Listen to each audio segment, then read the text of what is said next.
या ठिकाणी रोखठोक मुलाखत घेण्यासाठी आम आदमी पक्षाचे मुंबईचे कार्याध्यक्ष प्रोफेसर धनराज वंजारी साहेब आहेत. धनराज वंजारी साहेब, काल आपले राष्ट्रीय नेते माननीय केजरीवाल साहेब यांची सुटका झाली. या सुटकेसंदर्भात आपण काय बोलणार?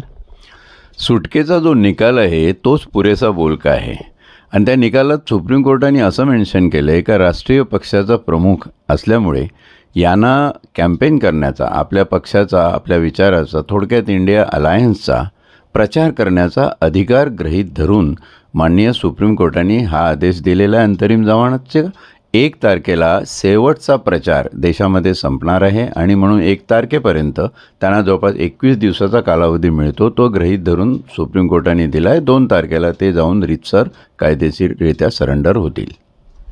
मुंबईमध्ये देखील आता निवडणुकीची प्रक्रिया चालू आहे आणि पंतप्रधान मोदी साहेब देखील मुंबईमध्ये प्रचारासाठी येणार आहे. आपण आघाडीमध्ये आहात. आघाडीच्या उमेदवारासाठी आपले अरविंद केजरीवाल साहेब मुंबईमध्ये सभा घेणार? माझ्या माहितीप्रमाणे अरविंद केजरीवाल साहेब मुंबईमध्ये 100% सभा घेतील.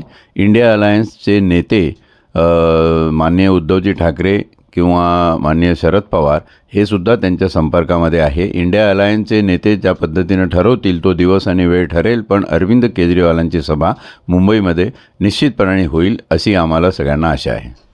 दक्षिण मुंबई लोकसभेमध्ये सध्या एक व्हिडिओ, एक ऑडिओ क्लिप व्हायरल होते.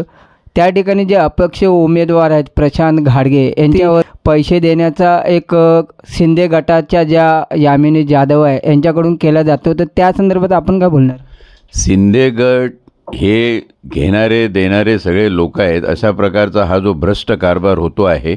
खरं तर हे अपक्ष उमेदवार एवढ्या मोठ्या संख्येने उभे राहतात, तो त्यांचा संविधानिक हक्क आहे, त्यांनी राहावं. पण जर असे प्रकार होत असतील तर मला वाटतं या देशामध्ये जी स्वायत्त ऑटोनॉमस बॉडी आहे आपलं इलेक्शन कमिशन, निवडणूक आयोग, त्या निवडणूक आयोगाने याची जबरदस्त दखल घेऊन जे काही लोक चुकीचं काम करत आहेत, लोकशाहीला घातक, संविधानाला घातक जे काम करत आहे त्यांच्यावर कडक कारवाई झाली पाहिजे असं माझं मत आहे.